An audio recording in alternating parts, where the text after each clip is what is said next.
사랑합니다.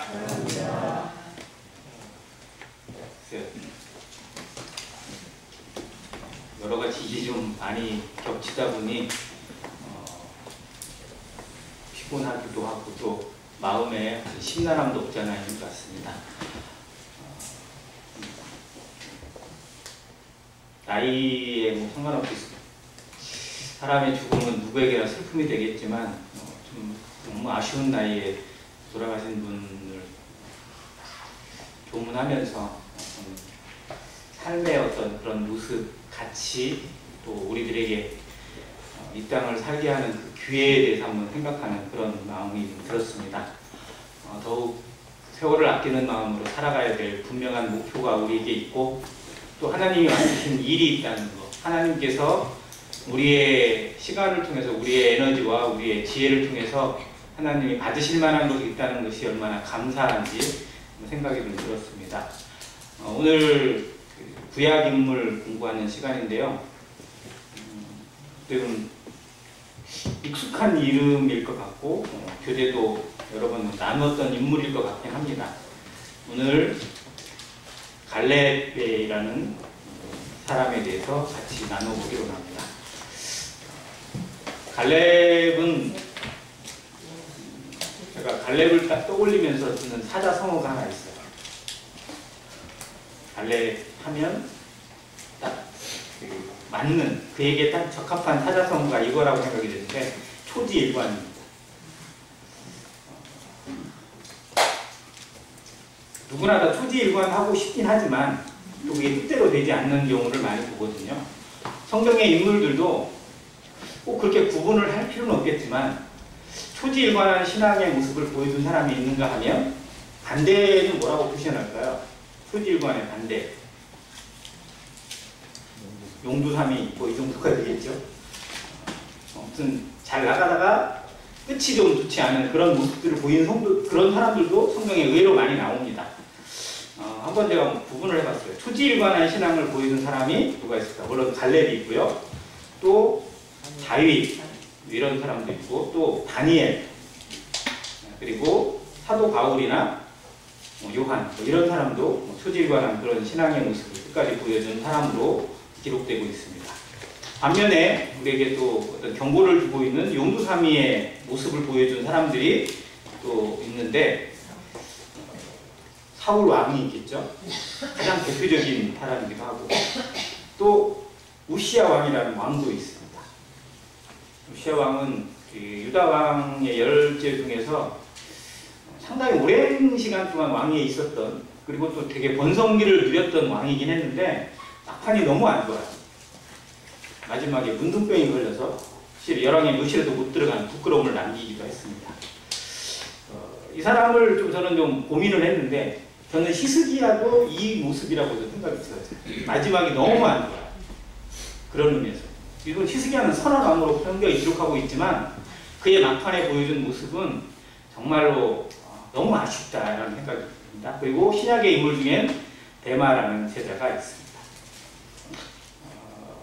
갈렙의 특징이 하나 있는데요. 갈렙의 아버지가 그의 그 이름에 꼭 같이 나오는 경우가 많아요. 그의 아버지가 뭐죠? 갈렙의 아버지? 네? 그나스 아니고 여분네입니다. 여분네. 그나스 사람 여분네의 아들 갈렙이라고 하거든요. 여분네의 아들 갈렙인데 이게 그나스 사람이에요. 혹은 또 다른 면에서는 그니스 사람이라고 되어 있어요. 둘 다 유대인이 아닙니다. 이방인이. 즉 이방인이었는데 유대의 종족에 편입된 사람이죠. 즉 전쟁에 져서 귀순을 했든지 아니면 어떤 선택을 했든지 간에 이방이었는데 즉 하나님의 백성에 들어올 수 없는 사람이었는데 그 믿음의 선택을 통해서 들어오고 또 거기에서 놀라운 업적을 통해서 하나님 앞에 충성된 모습을 보이고 또 그 영광을 드러내는 사람으로 기록이 되어져 있어요. 자, 그런 쪽에서 보면 우리나라의 역사에도 이런 비슷한 모습을 보인 사람이 있더라고요. 여기 이 두 부자를 생각하면 딱 떠오르는 인물이 신라의 통일을 가져왔던 김유신이 떠오릅니다. 김유신의 아버지가 김서연이라는 사람이에요. 이 사람은 대가야, 즉 지금 대구 옆에 있는 고령이 중심이 되는 가야의 장군이었어요. 근데 이제 그때 이 가야가 점점 약해져 갈 때였는데, 그때 그 어떤 미래를 좀 제대로 봤는지, 아니면 자기 아들의 어떤 그 미래를 만들어주기 위해서 했는지 귀순을 해요. 신라로 귀순을 해서 아들을 화랑도에 편입을 시키고 거기에서 공부를 하게 합니다. 이게 또 전쟁에 나가서 열심히 공격도 싸워요. 그런데 텃세라는 게 있잖아요. 신라에 화랑도가 있는데 그 화랑들이 어디가 제일 세냐면 서라벌에 있는 화랑들을 알아줘요. 서라벌이 수도니까. 거기에는 명문 귀족의 자제들이 다 화랑이 되어 있습니다. 한때가 다 하는 사람들이죠. 그런데 김유신이 거기에 끼어요. 좋은 대접을 받을까요? 못 받을까요? 전혀 못 받아요. 맨날 왕따 다닙니다. 저는 과양놈인데 우리나라 적군이었고 우리나라 사람도 아닌 놈이 왜 여기 와가지고 이러냐? 라고 하면서 은근히 텃세를 하고 하는 그런 것들이 김유신에게 있어서 어린 시절에 되게 힘들었대요. 그러니까 그가 방황하고 그랬던 이유 중에 하나도 자기 신분이기 때문에 그래요. 그런데 그거를 그 아버지가 끝까지 잡아줍니다. 그렇게 잡아줘서 정말 그러한 모습으로 한국 통일에 기여를 하게 되고 정말 신하로서 누릴 수 있는 최고의 영예, 나중에 그의 시호가 뭐가 되냐면 왕이 돼요.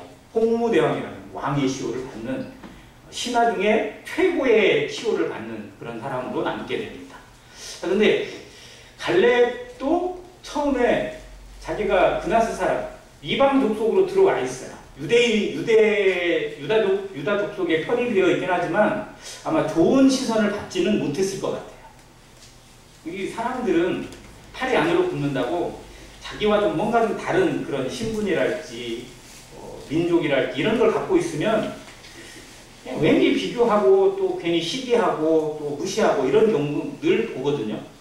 근데 갈렙은 그 모든 환경을 극복하고 하나님 앞에만 대한 믿음으로 끝까지 충성한 아름다운 믿음을 보여주고 있는 인물이라는 점에서 정말 우리에게 여러 귀감이 되고 또 본을 보여주고 있다고 생각이 되었습니다. 자, 이제 갈렙이라는 사람의 이름을 한번 들어볼게요. 자, 우리나라 사람들도 이름의 뜻이 다 있기 마련이지만 성경의 인물들은 더더욱 그런 뜻이 많이 나옵니다. 성경에 있는 이름들 중에서 가장 유명한 이름 모세, 뜻이 뭐래요? 건져내다라는 뜻이에요. 왜냐하면 물에서 건져냈기 때문에 모세라고 지었는데 실상은 그게 하나님의 뜻을 이어받아 이스라엘 백성을 애굽에서 건져낼 사람, 뭐 이런 의미를 갖고 있거든요. 그리고 그 이름대로 살았어요. 그 이름대로 행했습니다. 또 구약에 있는 이름 중에 정말 놀라운 이름 중에 하나가 이름이 뭐냐면 호세아예요. 호세아의 이름이 예수님이에요. 예수와 같은 이름입니다. 구원자, 구원이라는 뜻이에요. 그리고 원래 호세아였는데 모세가 여호수아로 이름을 바꿔준 사람. 눈의 아들 여호수아. 원래 이름은 호세아예요. 자, 구약 성경에 유명한 호세아가 3명이 나와요. 자, 여호수아 호세아가 있고요. 또 선지자 호세아가 있어요. 호세아서를 기록한 또 한 명의 호세아가 있는데 북이스라엘의 마지막 왕이 호세아입니다. 2명은 그 이름대로 살았어요. 정말로 하나님의 구원을 증명했고 삶으로 이스라엘 역사를 통해서 또 그 구원의 아름다움을 자신의 삶에 증명하면서 끝까지 외친 마지막까지 눈물로 호소한 호세아 선지자도 있었는데 한 명의 왕은 이름과 정반대로 살아서 나라를 망해먹었어요. 북이스라엘이 그때 최근 멸망하고 말거든요. 그러니까 이름대로 사는 사람도 있고 이름을 먹칠한 사람도 있더라고요. 신약에 있는 이름 중에 정말 좋은 이름들, 또 유명한 이름인데 유다라는 이름이 있습니다. 유다가 뜻이 뭐예요? 찬송, 찬양이라는 뜻이에요. 그런데 유명한 유다 있죠? 가룟 유다. 그 이름대로 살았어요? 이름에 먹칠하고 사는 사람. 이런 것이 늘 있더라고요. 그런데 갈렙이라는 사람도 이름에 뜻이 있어요. 개예요. 개. 뜻이 개예요. 칼레브라고 여기 기록되는데 이게 개라는 뜻이에요. 짖는 동물. 좋아요, 안 좋아요? 이름이 개예요. 느낌이 어떠세요? 아니 아버지가 내 이름을 개라고 지었어요. 아마 즉시 그냥 그 법원에 신청해가지고 이름 바꿀 겁니다. 안 그러겠어요? 자, 그런데 왜 이 아버지 여분네는 자기 아들의 이름을 갈렙이라고 남들이 뭐 별로 좋아하지도 않을 이름을 왜 붙였을까? 이스라엘은 걔가 뭐 하는 좋은 걸로 취급받는 경우가 많이 없어요. 네가 나를 개로 여기느냐 뭐 이런 정도로 여기겠습니까? 자, 그런데 이 개가 가지고 있는 특징을 잘 살펴보니까 또 놀라운 면이 있더라고요. 자, 사람이 하는 욕에 제일 많이 들어가는 동물이 뭐예요? 개예요. 가장 흔한 욕이 뭐로 시작하면 개로 시작합니다. 영어에서도 제일 가장 많이 나오는 욕이 SOB거든요. Son of Bitch라고 해요. 이게 개로 나오는 이름입니다. 찾아보세요. 그런데 왜 이 욕에 개가 많이 들어가 있을까? 그건 사람하고 가장 친숙한 동물이기 때문에 그렇습니다. 사람을 상대하고 욕을 하는데 전혀 모르는 이상한 뭐 그런 동물의 이름을 넣을 수는 없잖아요. 그러니까 가장 친숙한 그 이름을 가지고 어떻게 보면 좀 망신을 주거나 혹은 조롱을 하거나 하는 것으로 사용이 되어졌대요. 자, 그런데 개의 특징은 욕먹을 만해요. 개는 어때요? 개를 혹시 키우시는 분들 개 보면 징그러워요? 사랑스러워요? 키우신 분들이 많은 것 같아요. 자, 개의 특징 뭐가 발달했어요? 개는 후각이 발달했고 청각이 발달했습니다. 또 시각도 어떻게 보면 나쁘지 않을 것 같아요. 자, 후각이 발달했다는 건 정말로 유용합니다. 얼마나 유용한지 몰라요. 사람의 후각에 약 7배 이상의 발달되어 있다고 그래요. 청각도 역시 마찬가지예요. 3배 이상 청각이 발달되어 있다고 합니다. 그래서 발자국 소리만 들어도 주인인지 다른 사람인지 구분을 해내요. 우리도 그 남편이 오는 발살인지 뭐 이거 사랑하는 아내는 아죠. 우리 남편이 오는 발자국. 차 소리가 들리는데 아파트 밑에서 남편이 오는 차 소리인지 지나가는 아저씨인지 구분하세요? 안 돼요? 알죠? 그 집은 바로 옆에 들어오면 딱 알 겁니다. 자, 소리만 들어도 알 수 있는 거, 이건 관심이에요. 그리고 거기에 대한 친밀함을 그대로 보여줍니다. 자, 개는 인간에게 있어서 너무 유용한 것을 잘 주고, 그리고 가장 놀라운 건 개는 목숨 바쳐 주인에게 충성한다는 겁니다. 자, 오수의 개 이야기만 있는 게 아니에요. 저 동서양을 막론하고 주인을 위해서 죽은 개 이야기는 허다하게 많습니다. 진짜로 그냥 근데 사람들은 그 고기가 맛있다고 그냥 열심히 먹어대기도 하지만 목숨까지 바쳐서 어떻게 보면 사람에게 이익을 주는 동물이 개라고 할 수 있어요. 자, 그래서 개는 이 듣는 것과 냄새를 맡아서 뭔가를 감지하는 능력, 이것이 무엇을 의미하냐? 영적인 감지력을 의미해요. 성경에 성도들에게 향하는 권면의 말씀 중에 교회에서 행해야 될 것 중에 뭐는 속해하고 듣기는 속해하고 뭐는 더디하라 말하기는 더디하라. 자, 개 중에 좀 제일 미련한 개가 뭐냐면 누가 오기만 하면 짖는 개. 주인이 왔든지 누가 왔든지 그냥 아무 구분 없이 짖는 개는 조금 점수가 좀 낮아요. 그런데 짖어야 될 때와 짖지 말아야 될 때를 정확하게 구분하는 개, 얘는 진짜 이쁨 받습니다.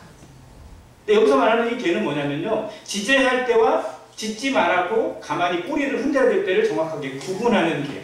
즉 주인을 알고 적을 제대로 구분하는 거예요. 그런 의미에서 이 갈렙이라는 이름은 정말 하나님 앞에만 그리고 믿음으로만 나아가는 그 이름을 그대로 보여주고 있다고 생각합니다. 그래서 이 아버지가 새롭게 보이는 거예요. 갈렙의 아버지가. 아버지 이름을 한번 찾아봤어요. 여분네의 뜻은 뭘까? 했더니 영어로 하면 turn away예요. 돌이키다라는 뜻이. 회개하다라는 의미가 담겨 있어요. 즉 그는 귀순한 사람이잖아요. 이방인에서. 그래서 그가 정말 하나님 앞에 돌아온 사람, 하나님을 향하여 선 사람, 이런 의미를 가지고 있습니다. 그래서 자신뿐만 아니라 자신의 자녀에게 그 믿음으로 향하는 길을 보여준 이름을 갈렙이라고 지어줬다고 분별이 되어지더라고요. 자, 젊은 시절의 갈렙을 한번 보겠습니다. 그가 성경에 처음으로 등장하는 때가 민수기 13장에 나와요. 그게 언제냐면 가데스 바네아에서 12명의 정탐꾼을 세워서 가나안 땅을 쭉 정탐하게 할 때 12명 중에 이 갈렙이 들어가 있습니다. 어느 지파에? 유다 지파. 유다 지파에서 뽑아낸. 즉 그는 어떻게 보면 이방 족속으로 기순되어 있고 또 왕따를 당하고 어려움을 당했지만 그걸 온전히 참아내고 그 민족 안에서 인정을 받고 지도자로 세움을 받은 리더스의 리더십을 가지고 백성들을 이끌 수 있는 그런 역량을 보여준 사람이었고, 그러기까지 얼마나 정말 묵묵히 참고 일하고 꾸준하게 그런 모습을 보였는지 짐작할 수 있어요. 그때가 그의 나이 40세였습니다. 이스라엘에서 40세라는 나이는 적은 나이는 아니에요.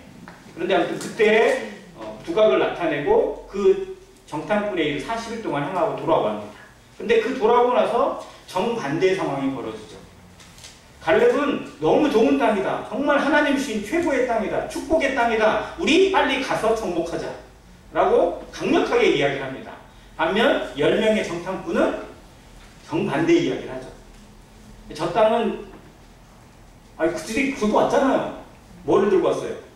포도송이를 두 사람이 메고 들어왔으면 이게 얼마나 큰 포도송이길래 그냥 그걸 들고 왔을지 메고 왔을지 모르겠어요. 근데 아무튼 그런 걸 증명으로 보여줬잖아요. 또 석류도 가져오고 무화과도 가져왔어요. 그만큼 하나님이 주시는 그 무한한 것들이 담겨져 있고 우리가 얻을 수 있는 것들이 많이 있다는 걸 보여줌에도 불구하고 그들이 유독 눈에 들어온 건 뭐냐면 안악자손, 네피림의 후손 같다는 거예요. 자기들은 거기에 보면 뭐 같다? 메뚜기 같다. 우리가 딱 보니까 그 사람들은 정말 이런 거인들이고 우리는 메뚜기 같은 민족이다. 우리는 가서 싸워봐야 절대 이길 수가 없다. 가면 죽는다. 라고 이렇게 얘기를 하고 말았어요. 10명이 얘기하니까 백성들은 10명의 말을 고지 듣고 난리가 났습니다. 그게 민수기 14장에 나온 반역이에요. 그때 이 여호수아와 갈렙은 자기들의 옷을 찢으면서 그들을 만류하고 정말 하나님을 배역하지 말라. 하나님의 믿는 백성으로 이렇게 살지 말라고 강력하게 권했음에도 불구하고 오히려 돌맞아 죽을 뻔했어요. 그리고 하나님이 나타나셔서 그들에게 새로운 명령과 심판을 내리시는 것이 우리가 너무 잘 아는 40일을 40년으로 바꾸셔서 광야에서 다 엎드려서 죽게 만들겠다. 대신 누구와 누구만? 여호수아와 갈렙만 가나안 땅에 들어가게 하시겠다. 이렇게 말씀하셔서 그 믿음의 사람으로 여호수아와 갈렙은 결국 요단강을 건너서 가나안 땅에 들어갑니다. 그 여정이 결코 쉬웠을 리가 없습니다. 40년의 시간은 누구에게라도 힘듭니다. 그러면 우리 믿음의 시간 쭉 한번 뒤를 돌아보면 뭐 30년이 지난 분도 있고 40년이 넘으신 분도 있고 여러분들이 있겠지만 그 세월이 결코 그냥 오진 않습니다. 지나가보면 순식간에 지나간 것 같지만 그 모든 것들을 쭉 일일이 다 생각해보면 정말 하나같이 다 눈물을 나는 일들 많고 정말 여러 가지 것들이 있어요. 그런데 그 모든 과정에 결국 다 누가 개입하셨느냐? 하나님이 개입했으면 우리가 부정할 수 없습니다. 이 믿음의 길이죠. 갈렙의 신앙의 길은 그가 걸어갔기보다는 하나님이 함께 하시는 것을 증명해 보이는 길이었을 겁니다. 그렇게 해서 가나안에 들어왔는데 가나안에 들어갔다고 해서 일이 끝난 건 아니에요. 가나안에는 이미 가나안 족속들이 자리를 잡고 있어요. 순순히 성을 내줄까요? 자, 우리 하나님의 이름으로 왔으니까 너희 나가라. 그러면 나갈까요? 지금도 안 나가고 저렇게 지금 2000년이 넘도록 싸우고 있는 그 이유가 뭐예요? 이건 우리 땅이다. 아니다. 우리 땅이다. 서로 그냥 땅 따먹게 하고 있어요. 지금. 그게 그때부터 있었던 일이에요. 지금까지. 자, 아무튼 이스라엘 백성은 하나님으로부터 부여받은 땅이기 때문에 아브라함에게 주신 언약의 땅이기 때문에 그 땅을 차지해야 돼요. 그런데 가나안 족속은 순수히 내줄 수가 없습니다. 왜? 자기들의 터전이니까. 그래서 성을 쌓고 무기를 만들고 용사들을 해서 그들을 몰아내기 위해서 준비를 하고 있었어요. 그게 여리고성이고 그게 그 모든 땅의 성들입니다. 자, 그런데 이제 각 지파별로 땅을 분배를 해요. 너희들은 이쪽, 너희들은 저쪽 다 분배를 하고 그걸 나가서 이제 차지를 해야 돼요. 분배해서 끝난 게 아니고 이건 너희들이 이제 알아서 먹어야 돼. 근데 이제 제대로 못 먹으면 땅은 얻었는데 제대로 영향력을 발휘 못할 것이고 그거를 제대로 차지하려면 그들과 싸워서 이겨야 되죠. 자, 그랬을 때 다들 눈치 보고 있을 때 누가 나섰냐? 갈렙이 나서게 됩니다. 여호수아서 14장 보시겠습니다.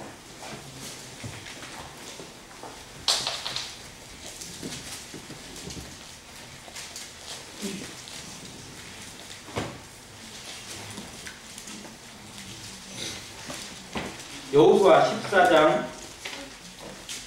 10절입니다. 이제 보소서 여호와께서 이 말씀을 모세에게 이르신 때로부터 이스라엘이 광야에서 방황한 이 45년 동안을 여호와께서 말씀하신 대로 나를 생존하게 하셨나이다. 오늘 내가 85세로 모세가 나를 보내던 날과 같이 오늘도 내가 여전히 강건하니 내 힘이 그때나 지금이나 같아서 싸움에나 출입에 감당할 수 있으니. 같이 읽습니다. 시작. 그날에 여호와께서 말씀하신 이 산지를 지금 내게 주소서. 당신도 그날에 들으셨거니와 그곳에는 아낙 사람이 있고 그 성읍들은 크고 견고할지라도 여호와께서 나와 함께 하시면 내가 여호와께서 말씀하신 대로 그들을 쫓아내려니까 하니. 유명한 노래 이 산지를 내게 주소서라는 대목이 여기에서 나옵니다. 40세의 정탐꾼으로 드러났던 그가 정말 이스라엘의 산 증인으로 45년 동안 지금 광야를 지나서 가나안에 들어와서 이 전쟁을 치르고 있습니다. 자, 그러면 지금 이스라엘 민족 중에 갈렙보다 나이가 많은 사람이 있을까요? 없을까요? 여자 중에는 있을지 모르겠어요. 할머니들이 또 있을 수 있고 그러니까. 여자를 엎으시겠다는 기록은 없으셨어요. 그러니까 여자들 중에는 혹시 나이가 많은 사람이 있지만 남자들 중에는 없어요. 갈렙은 최연장자입니다. 그러면 그 가장 나이가 많고 뭐 연장자이고 또 지금 가장 오래된 사람이잖아요. 그러면 전쟁에 나가서 싸워야 돼요? 아니면 뒤에서 감독해야 돼요? 뒤에서 감독하고, 감독 안 해도 돼요. 지금 야, 잘 싸워, 내가 기도할게, 이 정도만 해도 돼요. 그런데 갈렙이 딱 보니까 유다 지파에게 준 땅을 유다 지파들이 나가야 되는데 두려워하고 안 나가요. 왜 안 나갈까요? 거기도 지금 대비를 하고 있으니까 성을 쌓아놓고 용사들 준비시켜놓고 철병거도 있고 뭐 이렇게 준비하고 있으니까 막 주저주저하면서 혹시 누구 나가는 사람 없나 이렇게 보고 있는 그 상황을 보고 정말 어떻게 보면 좀 마음에 좀 분연이 일어나는 그런 믿음이 있었던 것 같습니다. 그런데 그의 나이가 지금 85세예요. 자, 그때 당시에 85세면 지금의 85세보다 더 젊었다고 할 수 있을까요? 늙었다고 할 수 있을까요?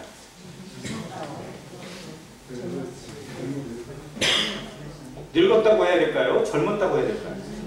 젊었어요? 확실해요? 왜요? 몰라요? 모세가 120살에 죽었으니까? 자, 그런데 모세가 시편 전에 얘기했잖아요. 사람의 연수가 얼마? 70이요? 강건하면 80. 자, 그럼 지금은 사람의 연수가 우리나라 70이에요? 지금 어디에요? 강건하면 어디까지 가요, 지금? 80까지 가요, 지금? 그럼 얼마 안 남으셨어요? 지금 강건하면 100살 갑니다. 자, 그러면 지금보다 조금 더 어떻게 보면 더 늙은 나이라고 볼 수 있어요. 물론 이제 지금 저희 추측입니다. 뭐 어떻게 나중에 보면 여호수아도 110살에 죽어요. 그러니까 뭐 그때나 지금이나 큰 차이는 없다고 할 수 있겠지 모르겠지만 결코 적은 나이는 아니라는 겁니다. 85세에 무기 들고 나가서 싸우겠다고 하면 사람들이 말려야 돼요? 격려해줘야 돼요?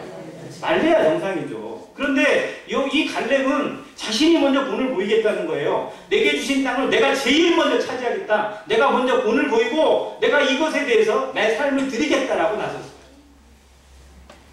그는 40세에도 앞장서서 일했고 앞장서서 하나님을 보여줬고 지금도 역시 똑같은 믿음으로 하나님을 드러내고 있어요. 나이에 관계없이.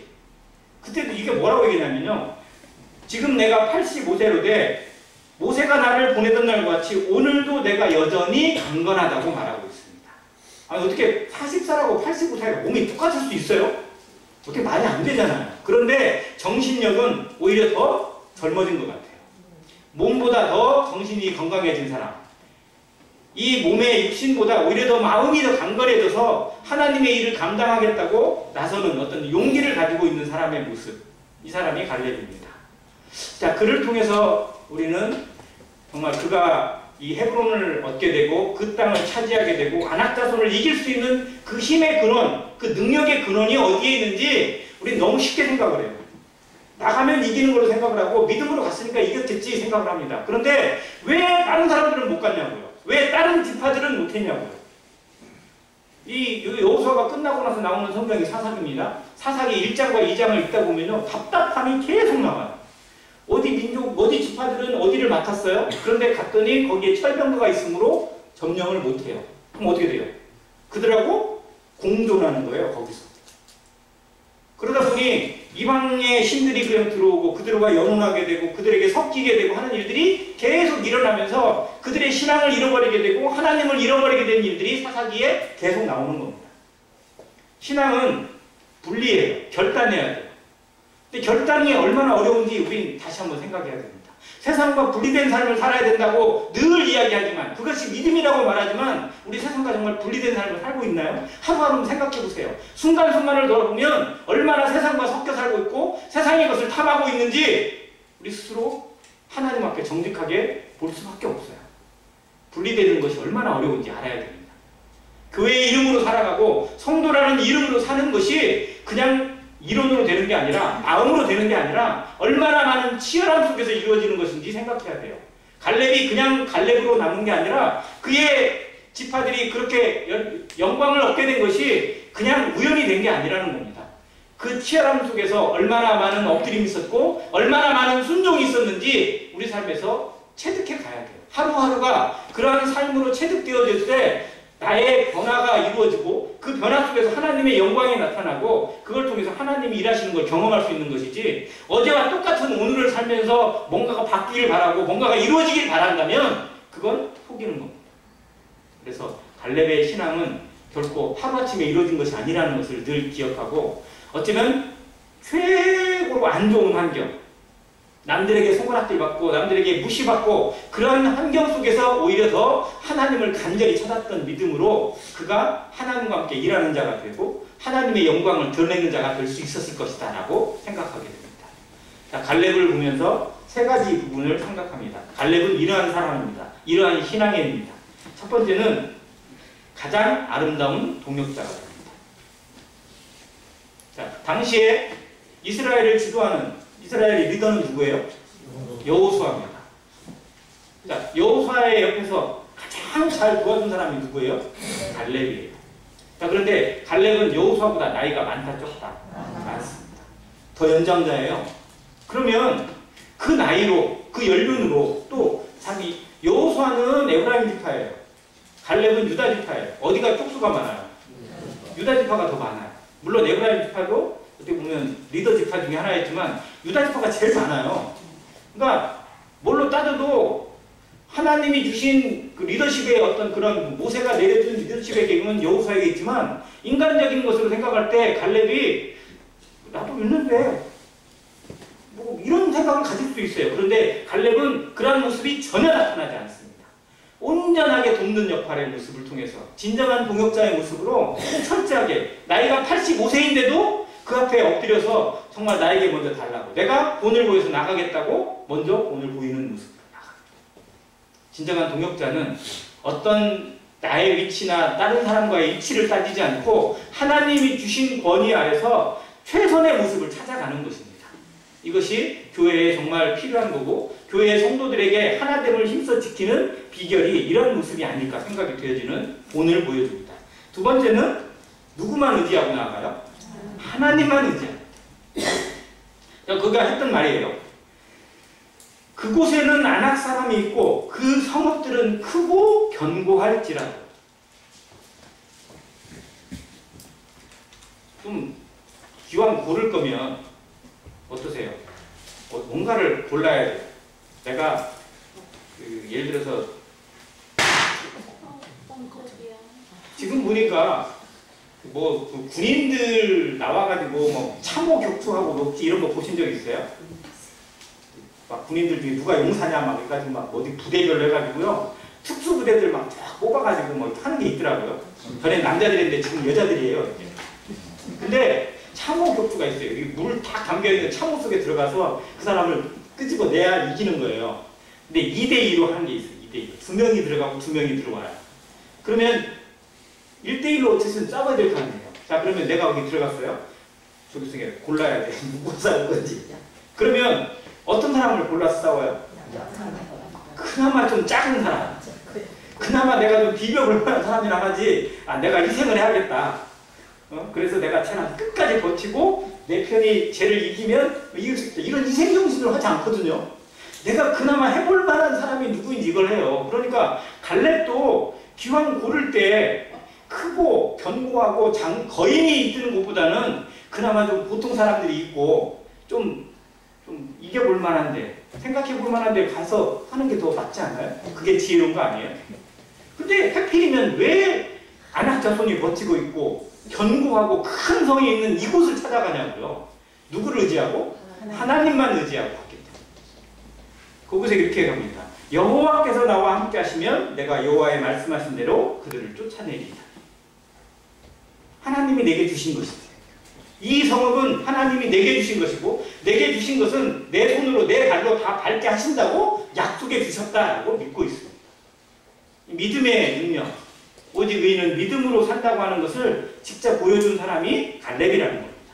자, 세 번째는 솔선수범의 믿음을 보여주는 것과 함께 하나님의 언약을 온전히 바라본 사람이라는 겁니다. 그가 왜 이곳을, 이 헤브론을 선택했을까요? 자, 헤브론은 평야예요? 산지예요? 우리 노래 부르잖아요. 이 산지를 내게 주소서.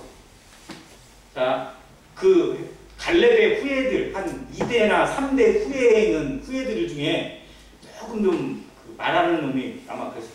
아, 우리 할아버지, 우리 조상은 좀 미쳤어. 저기 평야도 있고 저쪽에 좋은 땅도 있는데 왜 그 땅을 달라고 안 하고 왜 이 써먹을 것도 없는 이 산지를 달라고 했대? 이렇게 말할 수 있을 것 같아요. 자, 농사를 짓고 먹고 살기에 산지가 좋아요? 평야가 좋아요? 평야가 좋죠. 기왕 같이 고를 거면, 자, 어떤 사람에게 차를 고르게 했어요. 자동차를 고르게 했어요. 자, 마음대로 고르세요. 근데 두 차가 보이는데 비슷한 게 아니야. 연식도 다를 뿐만 아니라 크기가 너무 다르고 하나는 티코를 갖다 놓고 하나는 그랜저를 갖다 놨어요. 그럼 뭘 골라야 돼요? 티코를 골라야 돼요? 거기서 티코를 난 티코가 좋아요. 티코를 고른 사람이 있다면 누가 보면 이제 바보라고 얘기할 거예요. 그런데 지금 보면 이 갈렙이 고르는 건요, 제일 안 좋은 것만 골라요. 헤브론은 산지예요. 거기에 누가 지키고 있다고요? 아낙 자손이 지키고 있어요. 아낙 자손은 당시에 가장 유명한 거인 종족입니다. 거인들이 버티고 있어요. 그게 뻔히 알아요. 왜? 자기가 정탐을 했기 때문에 알아요. 누구보다 제일 잘하는 사람이 갈렙이에요. 정탐꾼 하면서 그 갈렙 거인들을 안 봤겠어요? 자기들이 직접 봤어요. 진으로 봤어요. 그리고 자기는 정탐을 했기 때문에 그 땅들이 어디가 좋은지, 어디가 평야인지, 어디가 안 좋은 땅인지 알아요, 몰라요? 안단 말이에요. 누구보다 잘 알아요. 그런데 자기 입으로 나는 이 땅을 택하겠습니다라고 산지를 몰라요. 제일 안 좋은 땅. 옆에 있는 사람들이 보면 미쳤어요. 왜 그래요? 막 아마 찌르는 사람도 있었을 것 같아요. 아, 이 할아버지가 정말 나이가 먹던 이상해졌냐 막 이러면서 얘기했을 것 같아요. 그런데 왜 갈렙은 굳이 이 헤브론을 골랐을까요? 헤브론에 뭐가 있어서? 거기에 자기들의 조상의 묘가 있어요. 거기 누가 묻혀 있어요? 아브라함이 있어요. 또 사라가 있어요. 또 이삭이 있고 리브가도 있고 야곱이 있고 레아도 거기에 묻혀 있어요. 자기 민족의 뿌리가 거기에 있어요. 하나님이 이 가나안 땅을 주시겠다고 누구에게 약속하셨어요? 가나안 땅을 약속하실 때 누구에게 약속하셨어요? 아브라함에게 약속하셨어요? 또 이삭에게도 약속하셨어요. 그리고 야곱에게도 약속하셨어요. 그래서 창세기를 읽다 보면 하나님을 뭐라고 표현하느냐? 아브라함의 하나님, 이삭의 하나님, 야곱의 하나님이라고. 그 세 명의 조상과 그 부인들이 거기에 묻혀 있어요. 그러니까 하나님의 언약이 어디에 있어요? 그 헤브론 땅에 있는 거예요. 아브라함이 돈 주고 산 유일한 땅이고요. 최초로 자기 이름으로 등기한 땅이에요. 그러니까 이스라엘 민족에게는 험지가 아니라 자기들의 민족의 뿌리가 담겨있고 자기 민족의 자긍심이 있는 땅이에요. 하나님의 언약이 담겨있는 땅이 헤브론이라는 겁니다. 그래서 지금 이스라엘에게 가장 귀한 땅을 고르라면 헤브론이에요. 예루살렘도 물론 귀하죠. 성전이 있었던 자리였고 그러니까. 그런데 헤브론을 대하는 이스라엘의 민족의 마음이 어마어마합니다. 자, 그곳을 알았기 때문에, 그 영성이 있었기 때문에 남들이 꺼리지만, 점령하기가 쉽지 않지만 우리 자손들이 이 땅을 차지하는 것, 이 땅을 지배하게 되는 것은 하나님의 영광 가운데 가장 도드라지는 거고 최고의 영광 중에 하나다라고 믿었던 겁니다. 하나님의 이름으로 사는, 하나님의 언약을 직접 경험하고 누리면서 사는 그 이름을 자기 후손들에게 남겨주기 위해서 자기 몸을 던지고 생명을 던져서 그곳을 쳐서 취했습니다. 그리고 하나님께서 그와 함께 하심으로 아낙 자손이 있든 성읍이 크든 무기가 많든지 관계없이 하나님께서 그 땅을 차지하게 하셨어요. 우리에게 간절함이 있다면, 하나님이 주신 진정한 이름의 가치가 무엇인지를 안다면 우리는 도전하는 겁니다. 그런데 그거를 알면서도 계산을 해요. 될까? 우리가 할 수 있을까? 이 계산이 서기 시작하면 쉽게 도전이 된다, 안 된다? 안 돼요. 그러니까 때로는요, 성도의 신앙은 때로는 너무 그래서도 아니겠지만 돈키호테식 필요해요. 돈키호테 아시죠? 어때요? 돈키호테는? 그냥 막 무조건 진동해, 무조건 공격 앞으로 해요. 그게 막 이상하게 보여가지고 더 그렇기도 했지만, 아무튼 그 때로는 무모해 보이는 거. 그런데 그걸 하나님 앞에 믿음으로 요구하고 믿음으로 달라고 말할 수 있는 것이 어떻게 보면 성도가 가져야 돼. 교회가 취해야 될 믿음의 그릇이 아닐까. 근데 우리는 너무 똑똑해서 다 계산을 해버려요. 근데 거기에 누가 빠져 있느냐? 하나님이 빠진 계산이 너무 많다는 겁니다. 하나님 우리에게 주신 약속을 알면서도 약속은 머리로만 알고 직접 실행에 옮길 때, 손과 발이 움직일 때는 약속이 빠질 때가 너무 많아요. 우리의 모습 아닌가요? 정말 거기에 하나님이 함께 하신다고 정말 자부할 수 있고, 하나님이 나와 함께 하셨다고 정말 자랑스럽게 얘기할 수 있는 그런 신앙인지, 아니면 어려울 때만 하나님이 도와주셔서, 정말 힘들고 어려울 때는 하나님이 도와주셔서 겨우 위기를 탈출했다고 말할 수 있는 그런 신앙인지 부터 한번 생각해 봐야 됩니다. 가들처럼 믿음으로 요구할 수 있고 바라볼 수 있고 또 취할 수 있고 자기를 드릴 수 있는 모습이 정말 이 마지막 시대에 교회에게 주시는, 또 성도들에게 주시는 하나님의 메시지이자 명령이 아닐까. 너는 때를 얻든지 못 얻든지 말씀을 전파라고 하셨습니다. 우리에게 정말 계산하지 말고 또 뭐가 잘 될지, 이 사람이 될지 안 될지 이걸 계산하는 게 아니라 정말 때를 얻든지 못 얻든지 힘쓰는 모습, 전파하는 모습, 알리고 내 역할을 다하는 모습, 그리고 하나님의 역사심을 기다리는 기도가 나타나는 것이 성도의 바른 자세라고 믿어집니다. 그래서 이 갈렙이라는 사람의 충성됨을 통해서 또 그의 믿음을 통해서 우리의 신앙에서 이러한 믿음의 본을 닮아가고 또 초지일관하는 모습으로, 처음만 화려하고 그럴듯한 모습으로 멈추다가 마지막이 부끄러움으로 남는 성도가 아니라 정말 마지막이 더 아름다운, 인생의 황혼이 더 빛이 나고 마지막이 더 주님 앞에 더 가까이 되는, 주님과 더 동행하는 모습으로 믿음의 본을 보여드리는 그러한 안행교회 성도 되시기를 주님의 이름으로 간절히 기도합니다. 감사합니다.